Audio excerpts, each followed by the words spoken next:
हे ईश्वरा सर्वांना चांगली बुद्धी दे, आरोग्य दे, सर्वांना सुखात आनंदात ऐश्वर्यात ठेव, सर्वांचं भलं कर, कल्याण कर, रक्षण कर आणि तुझे गोड नाम मुखात खंड राहू दे.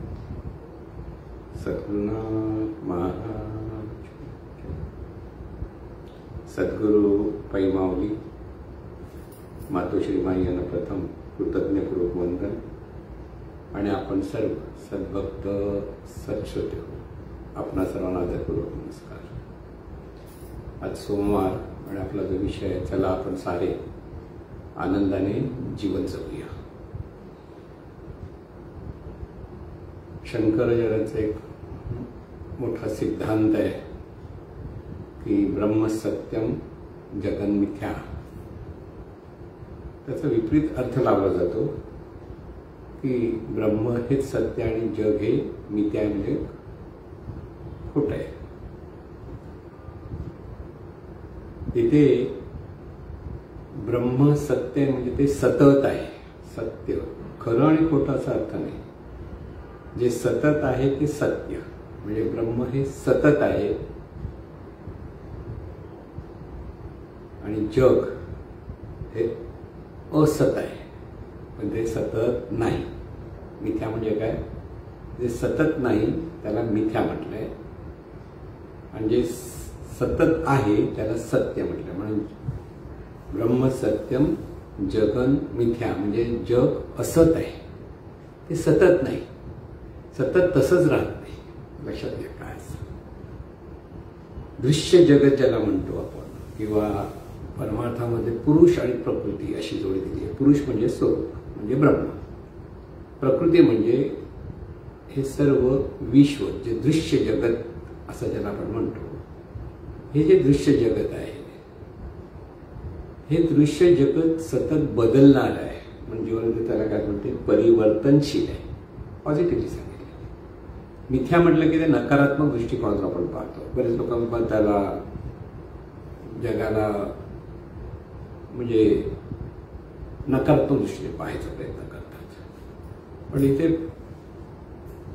शंकराचार्य जे सांगायचं ते असत आहे. असत आहे म्हणजे सतत तसं नसतं, तिथे सतत बदल होत असतो, म्हणून ते असत आहे. म्हणून त्याला मिथ्या म्हटलं. मिथ्याचा अर्थ व्यवस्थित समजून घ्या. म्हणून दृश्य जगत हे सतत परिवर्तनशील आहे. दृश्य जगत तिथे निर्मिती, स्थिती आणि लय ह्या अंगाने त्याचं सतत तिथे घटना घडत असतात दृश्य जगतामध्ये. म्हणून परिवर्तनशीलता असल्यामुळे आपल्या वाट्याला नेहमी वेगळी वेगळी परिस्थिती येत असते. लक्षात घ्या. परिस्थिती याचा अर्थ परिणाम देणारी स्थिती. बाहेरून जी आपल्याला परिणाम देते स्थिती त्याला म्हणतात परिस्थिती. म्हणून सतत बदलते. म्हणून प्रकृती म्हटल्यानंतर ती सतत परिवर्तनशील आहे. प्रकृती म्हणजेच दृश्य जगत. आणि हे जे दृश्य जगत परिवर्तनशील असल्यामुळे तिथे एका बाजूने निर्मितीची स्थिती लय आहे, तर दुसऱ्या बाजूने ते विविधता आहे. विविधता हा या दृश्य जगताचा स्वभाव आहे. आणि म्हणून विविधता आणि तिथे परिवर्तनशीलता ही दोन्ही आनंद निर्मितीचं कारण आहे. लक्षात घ्या. आपल्याला नेहमी नवीन नवीन कपडे आवडतात, नवीन नवीन काही गोष्टी मिळाल्या की आपण फार आनंदित होतो. लक्षात घ्या. नवीन नवीन म्हणजे विविधता आली की नवीन वाटतं. ज्यावेळेला लहानपणी आम्ही शाळेत जायचो तर नवीन पुस्तकं यायची. नवीन वर्षाच्या सुरुवातीला किंवा वह्या घ्यायच्या की त्याचं ते नवीन कोरं कोरं पान उघडून त्याचा सुगंध घ्यायचा किंवा पुस्तकाचा सुगंध घ्यायचा. आनंद वाटायचा की नवीन आहे पुस्तक, नवीन आहे वही. हे जे नाविन्य आहे, विविधतेमध्ये नाविन्य असल्यामुळे ते आनंद असतो. म्हणजे आनंद हा जो भाग आहे की निर्मितीमध्ये आनंद आहे, स्थितीमध्ये आनंद आहे आणि लयामध्ये पण आनंद आहे. कारण जिथे लय आहे तिथे परत पुनर्निर्मिती आहे. लय पाहून माणसं दुःखी होतात, पण ज्ञानी माणूस तिथे निर्मितीचा आनंद घेत असतो. लक्षात घ्या, पाहण्याची दृष्टी आहे. दृष्टी जशी दृष्टी तशी सृष्टी आहे. म्हणून आनंदाने पाहिली, आनंदमय दृष्टी असेल तर सृष्टी आनंदमय असते. आपण बऱ्याच वेळेला ह्या ज्या कल्पना धारणा करून जीवन जगत असतो, तिथे खरं म्हणजे ह्या विविधतेचा आनंद घेत राहायला लागलो किंवा धारणा वगैरे म्हणजे विशिष्ट म्हणजे अमुक एक परिस्थिती असेल किंवा अमुक व्यक्ती असेल तर आपल्याला आवडते, अमुक व्यक्ती असेल आवडत नाही, हे आपल्या मनाच्या धारणा आहेत. तिथे आवड नावड ही तुम्ही आपण आपल्या विशिष्ट स्वभावातून पाहण्याच्या नजरेमुळे होतं. पण येईल ती परिस्थिती नाविन्यपूर्ण पाहायला लागलो आपण आणि स्वीकारायला लागलो तर आपण आनंदी होतो, आनंदात असतो किंवा सुखात असतो. लक्षात घ्या. म्हणून आनंदाने जगण्यासाठी परिस्थिती बदलणारच. एकच परिस्थिती अशी राहते. परिस्थिती म्हणताना आपलं शरीर पण दृश्य जगत आहे आणि दृश्य जगत असल्यामुळे शरीरात पण बदल सतत होतो. काल असलेलं शरीर आज नाहीये आणि आज असलेलं शरीर उद्या नाहीये. शरीरात इतका बदल आहे आपल्याला कळत नाही, पण बऱ्याच दिवसांनी किंवा बऱ्याच महिन्यांनी कोणतरी एक माणूस आपल्याला पाहतो लागेल म्हणाले तुझ्या कधी बदल झाला. त्याला बदल कळतो, कारण त्याने पूर्वीचं केलेलं त्याच्या अंतर्मनामध्ये असलेला किंवा स्मृतीमध्ये असलेलं आपल्या शरीराचं चित्र आणि आता पाहत असलेल्या चित्रामध्ये फरक पडतो. तो म्हणाले बदल आहे. आणि म्हणून शरीर आपलं शरीर म्हणतो तेही बदलणार आहे.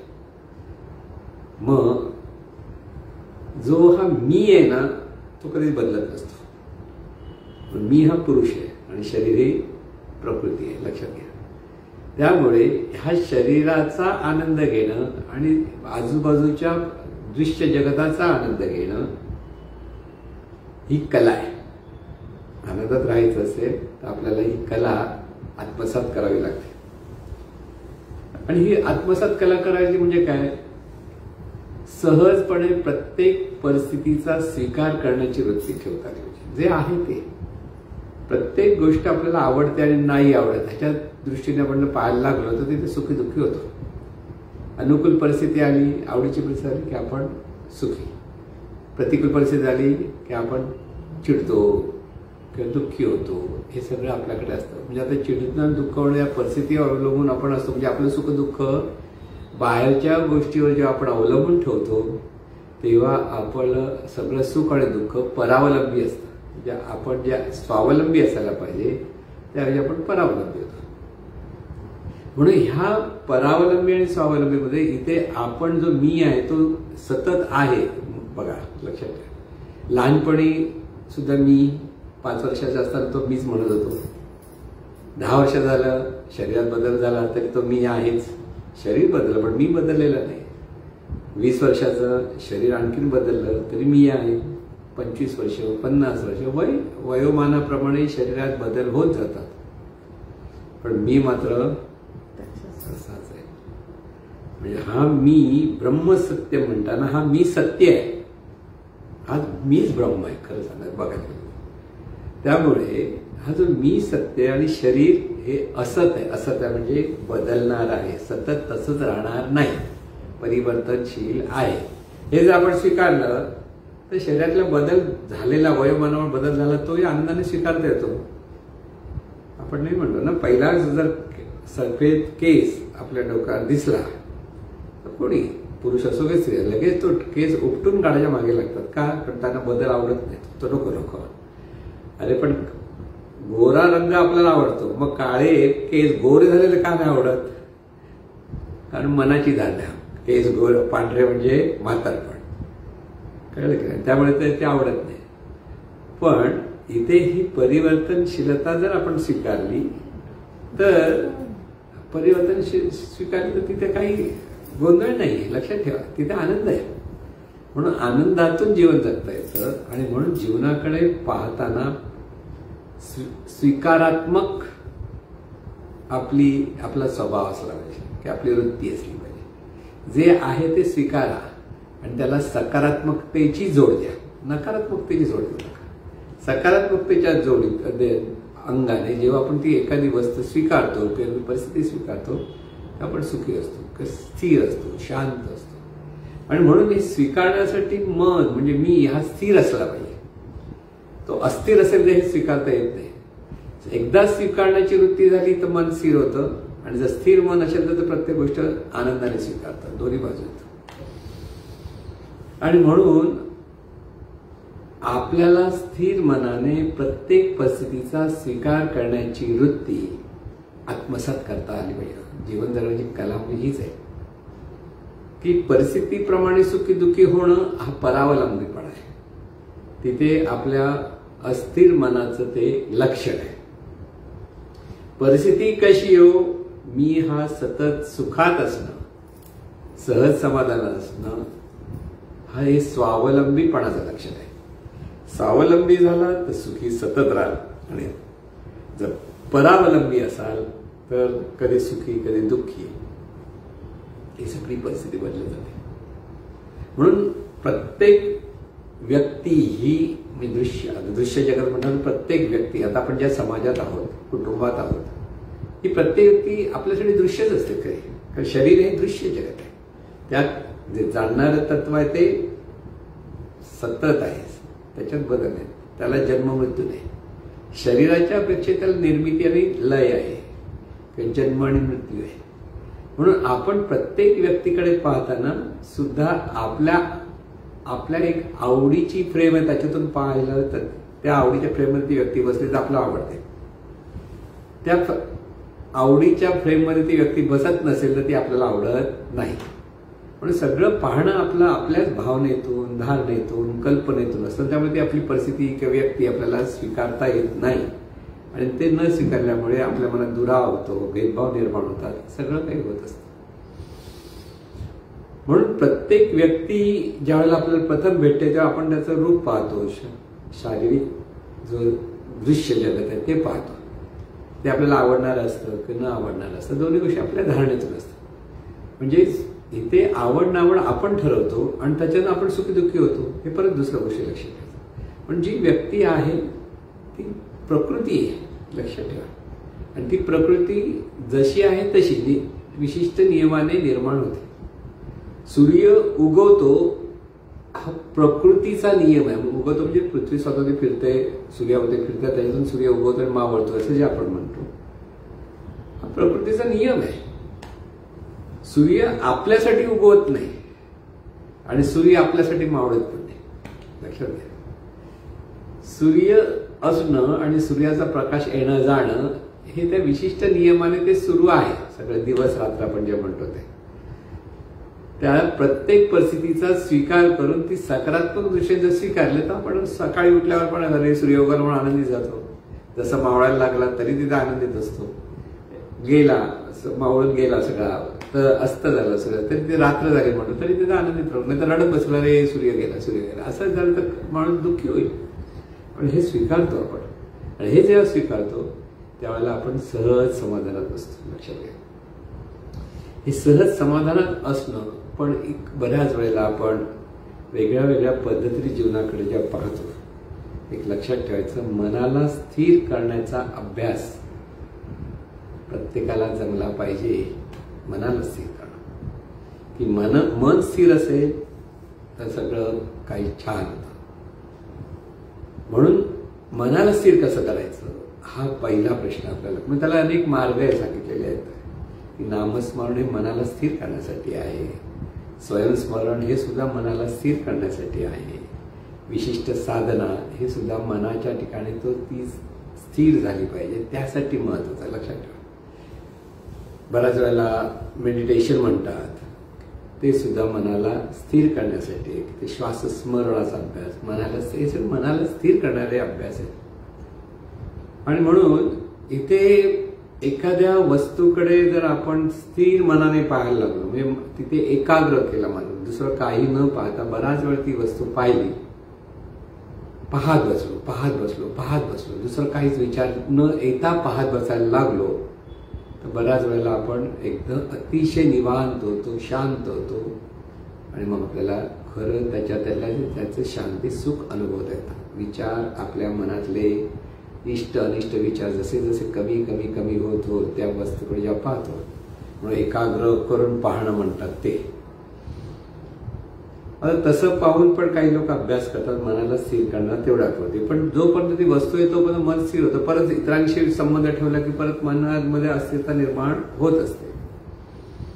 आणि म्हणून दुसरा मार्ग संतांनी सांगितला की नामस्मरण करा. नामस्मरण म्हणजे स्मरण देवाचे करावे, नित्य नाम जपत जावे. म्हणजे स्मरण दिव्यत्वाचं असलं पाहिजे आणि त्या दिव्यत्वाचं स्मरणातून नाम घेत राहायचं. पुन्हा पुन्हा पुन्हा पुन्हा पुन्हा पुन्हा म्हणजे अखंड म्हणण्यापेक्षा पुन्हा पुन्हा अनेक वेळ, बराच वेळ ज्या म्हणतो त्या दुसरा विचार वगैरे न येता, म्हणजे त्याचं नामस्मरण म्हणजे ते भाव भान श्रद्धेने, भानातून श्रद्धेने नाम घेतं, देवाचं नाम म्हणजे दिव्यत्वाचं नाम.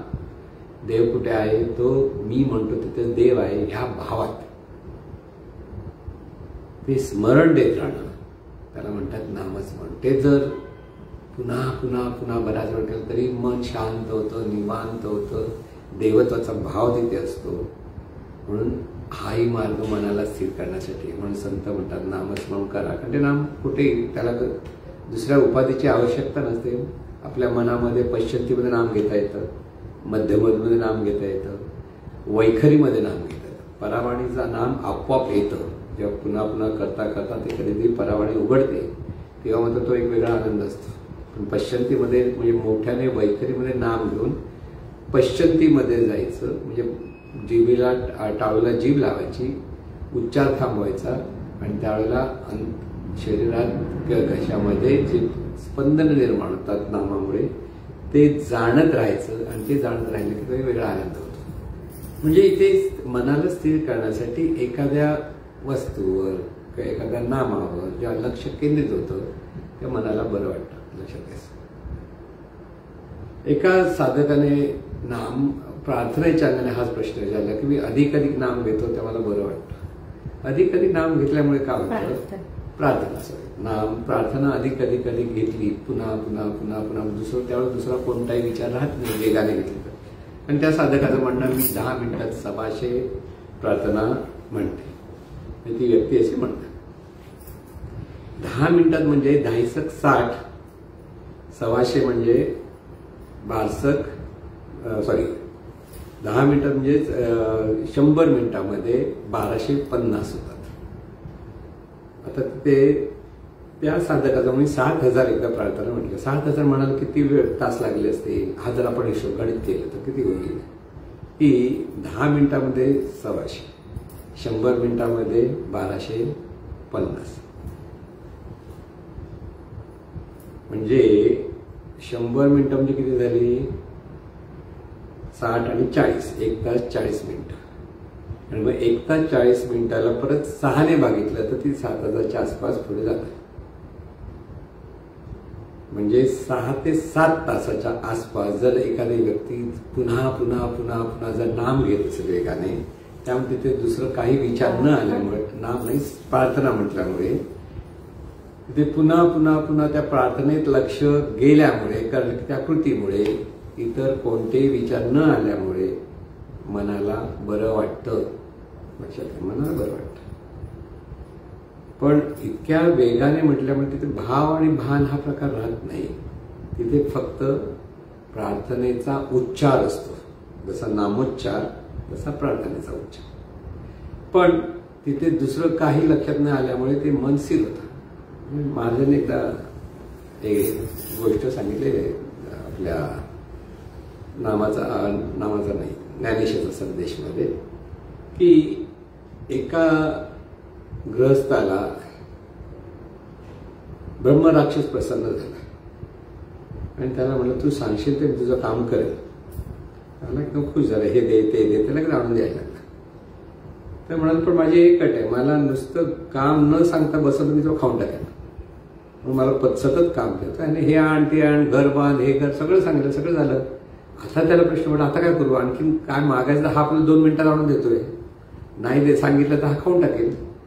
म्हणून हे कर ते कर सांगतो तर मनात विचारलं त्याला कसं काय सतत काम. म्हणून त्याने मग एक खांब असा मोठा, आता चांगला रोप, एक मोठा खांब मग पोल आणला त्याने मोठा उंच असा, आणि त्याचा जमिनीत पुरला. जमिनीत पुरला म्हणजे त्याला वर जाणे खाली, वर जाणं खाली. म्हणजे आता त्याला काम सतत आलं, वर गेलं की वरून आलं की खाली जायचं, खाली जायचं, वर जायचं. आता ते करता करता तो ब्रह्मराक्षस थकून गेला. तो म्हणतो आता त्याने तो हात जोडले, आता मला माफ कर, मला सोड. आपलं मनही तसंच आहे. ह्या मनाला सतत काहीतरी हे बघ ते बघ, इथे जा तिथे जा आहे. चंचलता एवढी आहे आणि त्या चंचलतेतून प्रतिकूल अनुकूल ह्या गोष्टीने आपण सतत सुखी दुःखी, निराशा, आशा सगळ्या भावना आपल्याला निर्माण होतात.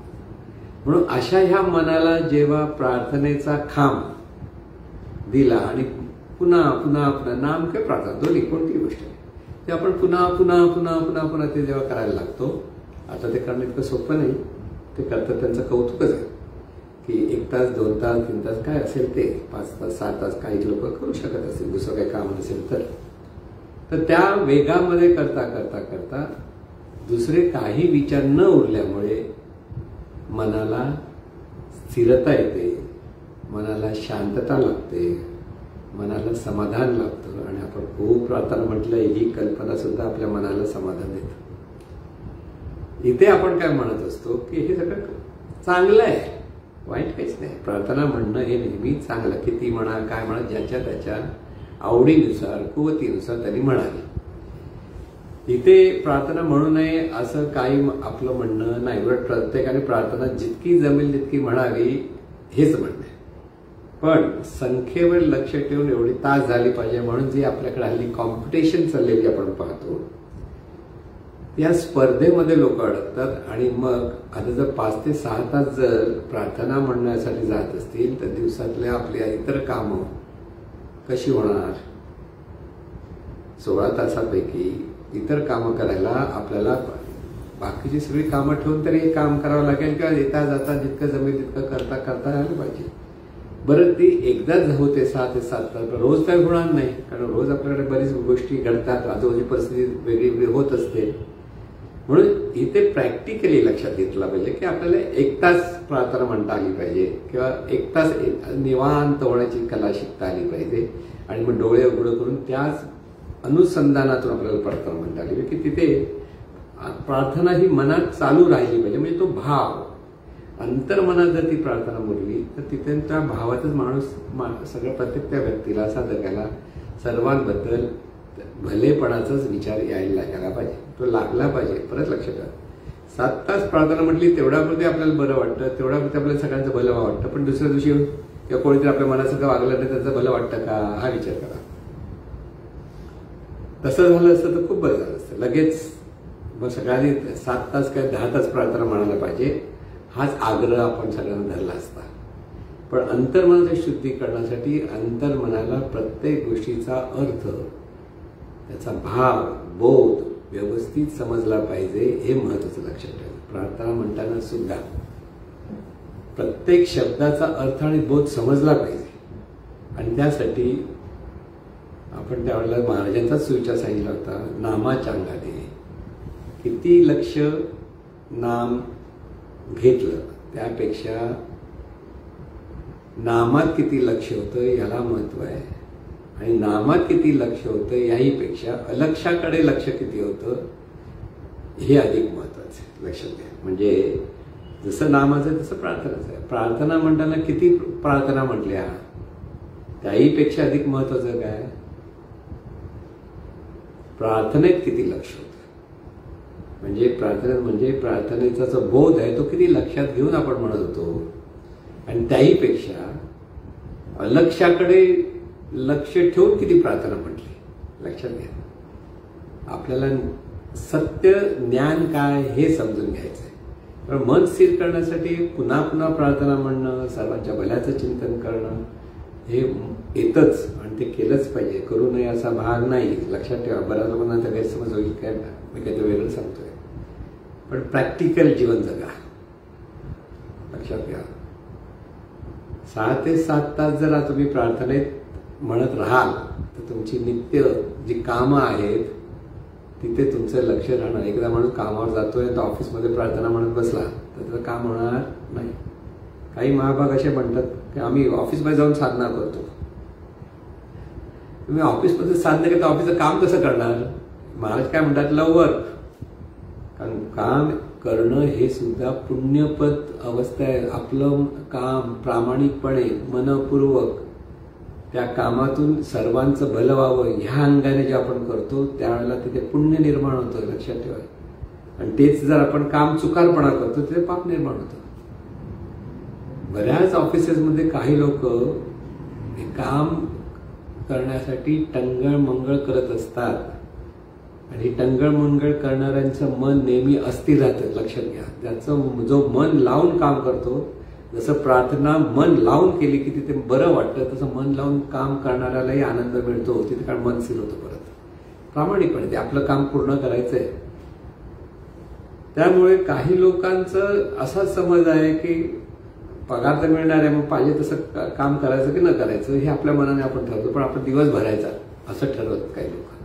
काही लोक ती नुसती दिवस भरून तास भरून निघून जातात. त्याला वाटतं आपण खूप काहीतरी, पगार तर तेवढंच हवं असतं, पगार नको असं म्हणत नाहीत, पण ते पापात्मक होतं हे त्यांच्या लक्षात नाही. आज त्यांनी मिळवलेला पैसा नंतर तो कुठे भलतीकडेच निघून जातो, राहत नाही, कारण ते तुमच्या मेहनतीचा पैसा नसतो. ज्या प्रामाणिकपणे काम केलं तर मेहनतीचा पैसा असेल तर तो तुमच्याकडे येणार, तुम्हाला त्याचा उपभोग घेता येईल. नाहीतर त्या पैशाचा उपभोग घेता येत नाही, लक्षात घ्या. कुठेतरी असं काही घटना घडतात की तिथे पैसा असाच फुकट निघून जातो, असाच निघून जातो. मग आजारपणामुळे म्हणा, कोणाचे चोरून नेला म्हणा, अशा सगळ्या पद्धतीने तो जातो. म्हणून प्रामाणिकपणे मनपूर्वक लक्ष देऊन जेव्हा एखादी व्यक्ती काम करते तिथेही त्याच्या मनाला समाधान मिळतं, त्यालाही आनंद मिळतो. म्हणून शेवटी मन कुठे एका जागी स्थिर होतं तेव्हा मनाला आनंद मिळतो, मन स्थिर होतं त्या क्षणासाठी. आणि हा बोध प्रार्थना म्हणताना येतं, नामस्मरण करताना येतं, स्वयंस्मरणानं करताना येतं, किंवा प्रामाणिकपणे आपल्या आवडीने जेव्हा आपण काम करतो तिथे संपूर्ण लक्ष जात असतं, त्यावेळेलाही आपल्या मनाला स्थिरता येते.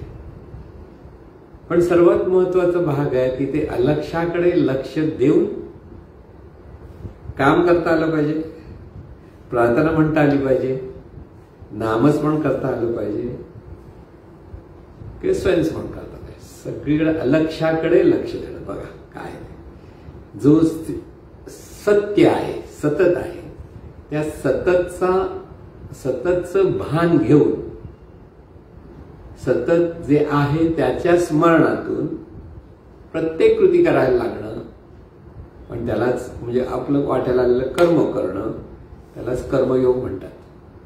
कर्ता ईश्वर आणि फळही ईश्वरच, आलं लक्षात.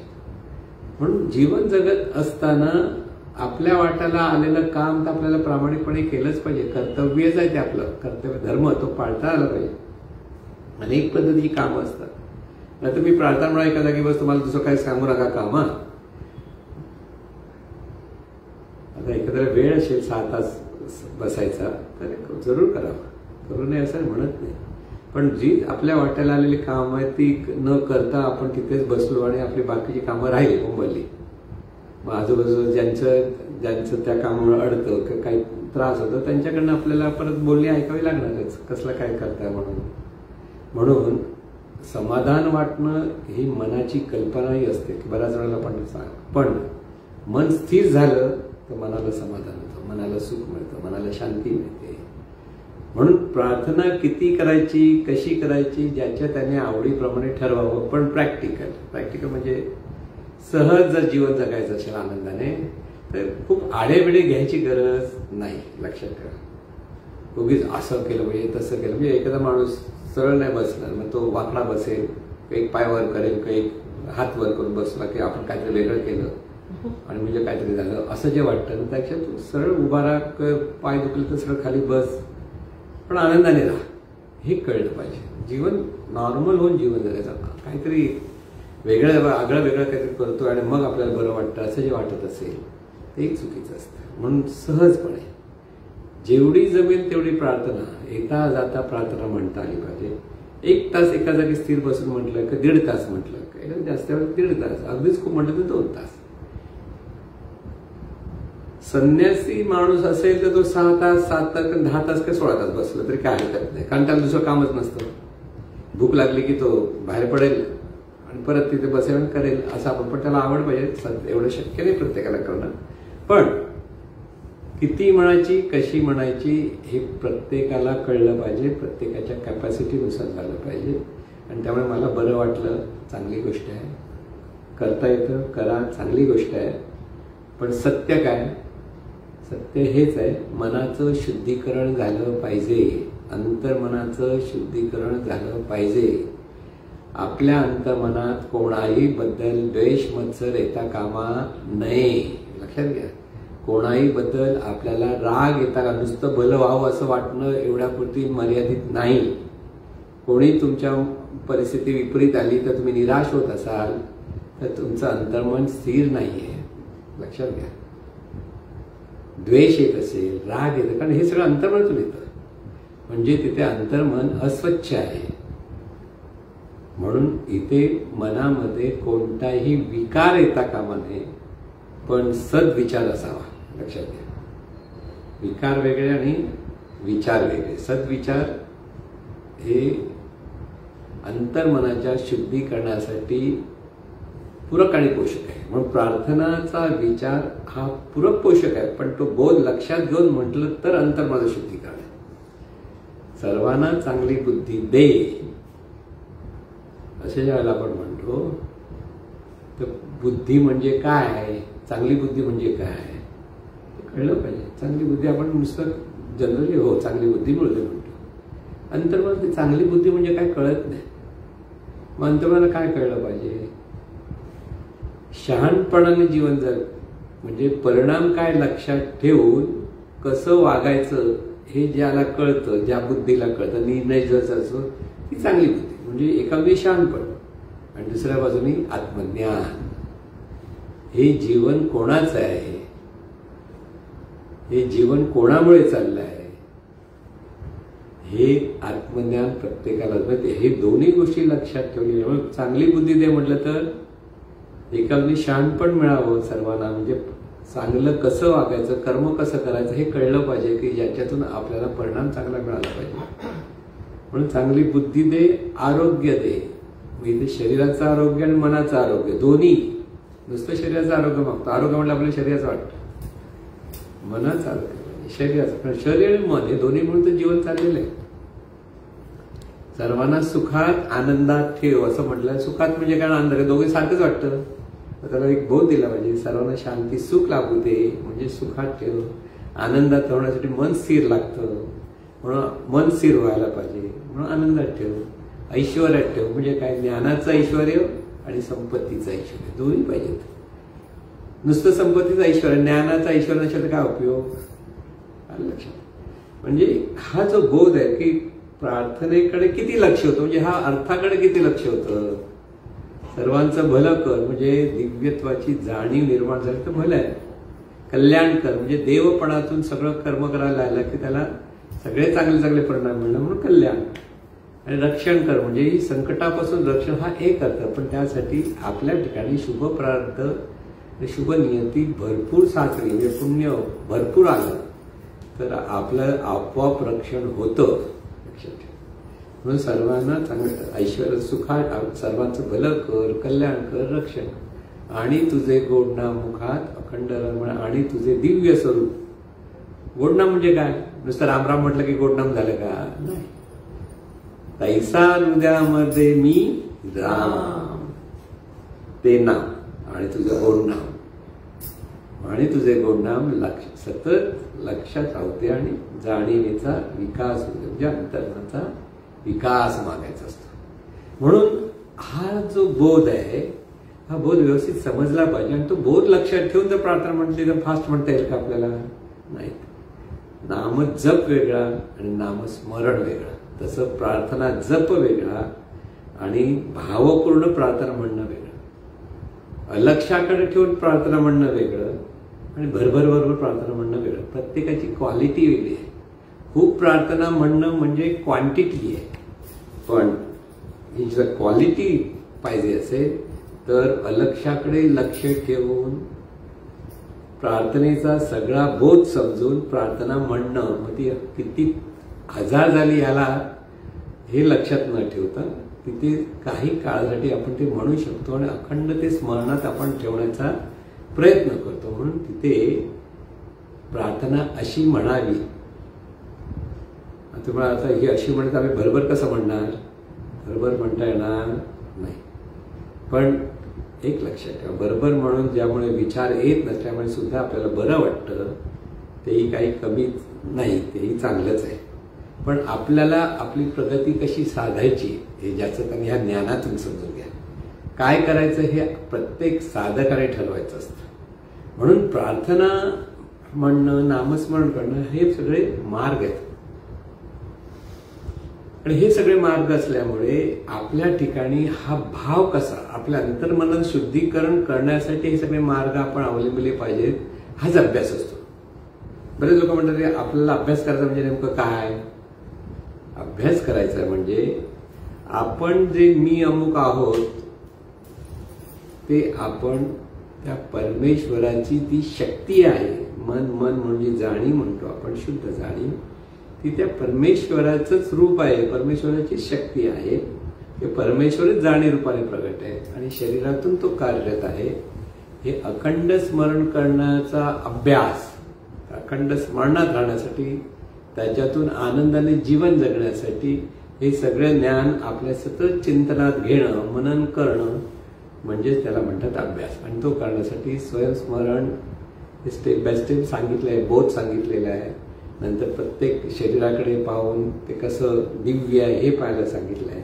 मग अंतर्मन कसं दिव्य आहे हे सांगितलं. म्हणजे ते सगळ्या गोष्टी आणि त्याच्यातून सतत सर्वत्र ही शक्ती कशी दिव्यत्वाने प्रगट आहे हे सगळे स्टेप बाय स्टेप जर आपण समजून घेतलं आणि शेवटचं जे आहे रामस्तोत्र म्हणतो, म्हणजे देवा तूच सर्व आहेस या अंगाने, की हे सगळं आपल्या आचरणात येण्यासाठी, म्हणजे ते पण आचरणात येण्यासाठी प्रत्येक गोष्ट लक्षात ठेवायचं. नुसतं शब्दज्ञान पुरेसं नाही, तर तिथे ते आत्मिकतेने प्रगट झालं पाहिजे, म्हणजे आत्मज्ञान तिथे प्रगट झालं पाहिजे. आणि त्यासाठी हा सगळा अभ्यास प्रत्येकाला तो केलाच पाहिजे. आणि म्हणून ह्या संदर्भात बऱ्याच वेळेला लोक प्रश्न विचारतात, आपण चांगलं वागलं पाहिजे पण समोरचा माणूस आपला त्या चांगलेपणाचा फायदा घेतो आणि त्याच्यामुळे ते आपल्याला अधिक त्रासदायक होतं वगैरे. बऱ्याच वेळेला की त्याच्यामुळे काय उपयोग आहे असं वाटतं. काही लोक तर आपल्याला इमोशनल ब्लॅकमेल करतात आणि आपल्याला त्यांच्याप्रमाणे वागायला लावतात, असं बऱ्याच वेळेला असतं आहे असं. आणि बरीच माणसं ही इमोशनल ब्लॅकमेल करणारी माणसं दांभिक असतात. पहिली गोष्ट लक्षात, इमोशनल ब्लॅकमेल ह्याचा अर्थ ते खोटेपणा करतात. ब्लॅकमेल म्हटले की इथे ब्लॅकमेल करतात म्हणजे कसं असतं, तुम्हाला नाही मी असं काय, आता बघा कोणतरी आता मध्ये घडलेली घटना मी सांगतो की नवरा बायकोचं भांडण झालं.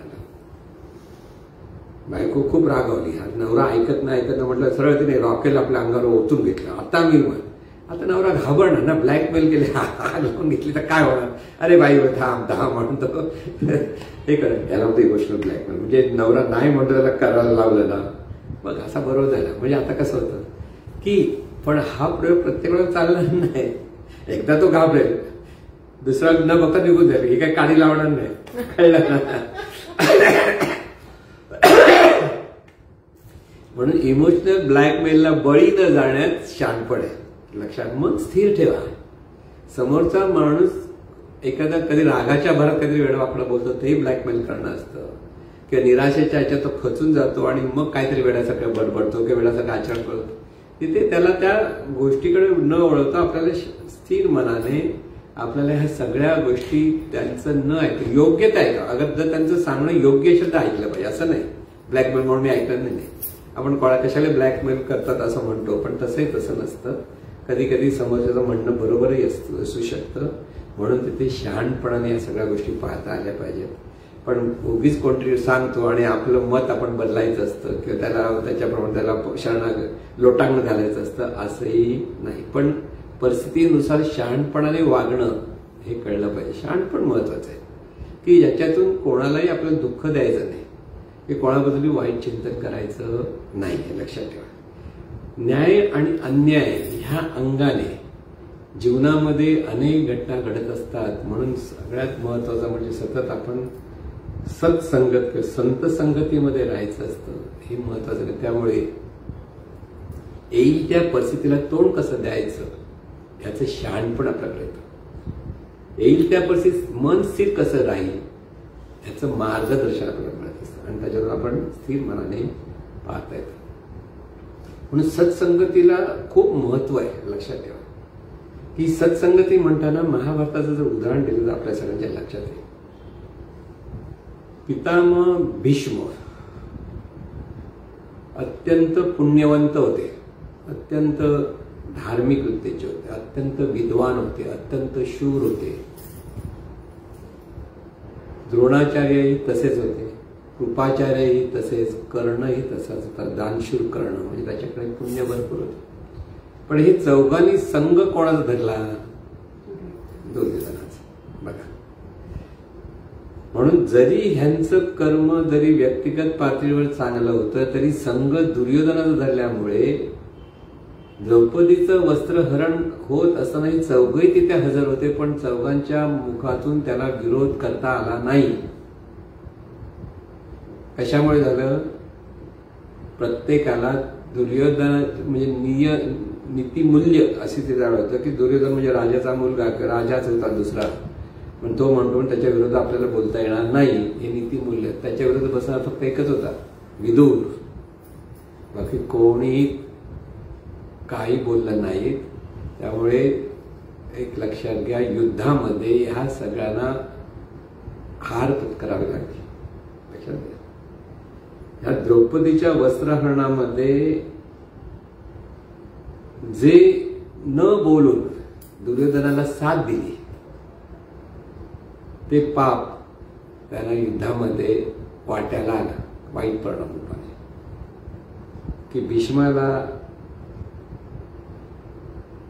अर्जुनाकडनं मृत्यू पावला, पण भीष्माने तिथे युद्धच थांबवलं.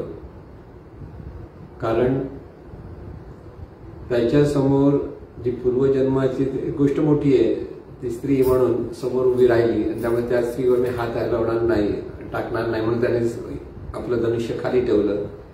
आणि अर्जुनाने म्हणजे कृष्णाने सांगितल्यामुळे अर्जुनाने तिथे भीष्मांना बाण मारले आणि ते त्यांचा मृत्यू झाला. हे सगळं आपण महाभारतात ऐकतो.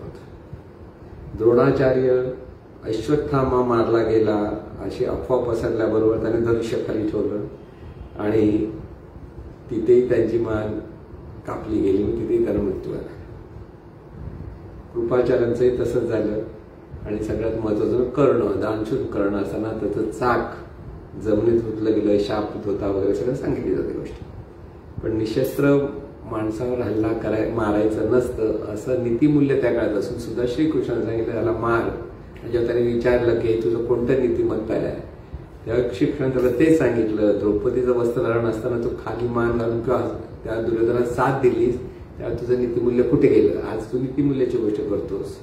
म्हणून ह्या सगळ्या गोष्टींचा चांगला म्हणजे संत संगती आणि दुसंगती ह्याचा परिणाम माणसाच्या जीवनावर पडत असतो. म्हणजे स्वतः व्यक्तिगत तो माणूस कितीही चांगला असला तरी ज्या गटात तुम्ही आहात, ज्यांच्या संगतीमध्ये आहात, त्याचाही वाईट परिणाम आपल्याला मिळतो हे लक्षात ठेवायचं असतं. म्हणून नेहमी एक लक्षात ठेवायचं, स्थिर मनासाठी सत्संगती म्हणजे हे जे शुद्ध ज्ञान सतत असतं तिथे राहायचं असतं. आपल्याला बरीच माणसं आवडतात, समाजात इकडे माणसं तेवढे असतात, पण ती माणसांच्या ठिकाणी ती सत्संगतीतली आहेत की नाही हे सतत लक्षात आलं. जिथे सत्संगत नसेल किंवा संत संगत नसेल तेव्हा माणसाने संगत धरण्यात सावध राहिलं पाहिजे हे पहिलं लक्षात ठेवा. कारण त्याच्यात आपले विचार बदलतात किंवा आपल्याकडनं कृती चुकीची होते. संगतीचा परिणाम असतो किंवा त्याला दुखवायचं नसतं आपल्या संगतीतल्या लोकांना, त्यामुळे आपण वेडावाकडं वागतो किंवा वेडावाकडं वागण्याला न बोलता पाठिंबा देतो. लक्षात ठेवा, तेही पापच निर्माण होतं. म्हणून न्याय आणि अन्याय झाला तर इथे न्यायाच्या बाजूने राहता आलं पाहिजे आणि न्यायाच्या बाजूने राहून त्याप्रमाणे आपण जीवन जगलं पाहिजे हा बोध लक्षात ठेवा. मग ह्यासाठी आनंदाने जीवन जगणं या सगळ्या गोष्टी महत्वाच्या आहेत. म्हणून महाभारत रामायणातल्या ज्या गोष्टी आहेत त्याच्यातून आपल्याला हे बोध घेता येतात की छोट्या छोट्या हे बोध आहेत सगळे की हे असं कसं की श्रीकृष्णाने हे मारायला कसं सांगितलं. त्यावेळेला श्रीकृष्ण भगवान श्रीकृष्ण म्हटलं जातं, त्यांनी मार म्हटलं का? कारण ह्याचं त्याचा पापाने ते गोष्ट घडते, तू मारत नाहीयेस, कळलं ना? ते त्यांच्या मृत्यूने ते मरतायत, तर त्या वेळेप्रमाणे त्याला वाईट परिणाम मिळतो म्हणून त्याचं मरण आहे. हा जो बोध तिथे असतो तो महत्वाचा असतो. म्हणून असं हे आपलं जे जीवन आहे, हे जीवन आपल्याला आनंदाने जगता आलं पाहिजे. अभ्यास हा क्षणोक्षणी झाला पाहिजे. अभ्यास कसा आहे? श्रवण, मनन, चिंतन, निजध्यास, म्हणजे ध्यासच लागला पाहिजे शेवटी. क्षणोक्षणी जेव्हा आपण हे श्रवण, मनन, चिंतन करतो तेव्हाच अंतर्मनाचं शुद्धीकरण होतं. आणि त्यासाठी सत्संगही हवा आणि सद्गुरू सहवासही हवा. खरं सांगायचं तर की ज्यांच्या सद्गुरू आहेत पण ते त्यांचा नुसता सहवास म्हणजे शारीरिक सहवास नाही म्हणत आहे, ज्ञानाचा सहवास. आणि त्या ज्ञानाच्या सहवासात राहतील तेव्हा तिथे आनंदी आनंद असतो. म्हणून आपल्या जीवनात अनेक घटना घडत असतात, प्रतिकूल घडतील, अनुकूल घडतील, पण मन स्थिर राहिलं पाहिजे. आणि स्थिर मनाला शांती सुख अनुभवता येते. हे असं शांती सुख सर्वांना अनुभवता येवो अशी सद्गुरूचरणी प्रार्थना. ईश्वरा सर्वांना चांगली बुद्धी दे, आरोग्य दे, सर्वांना सुखात आनंदात ऐश्वर्यात ठेव, सर्वांचं भलं कर, कल्याण कर, रक्षण कर, आणि तुझे गोड नाम मुखात अखंड राहू दे. सद्गुरुनाथ महाराज की जय.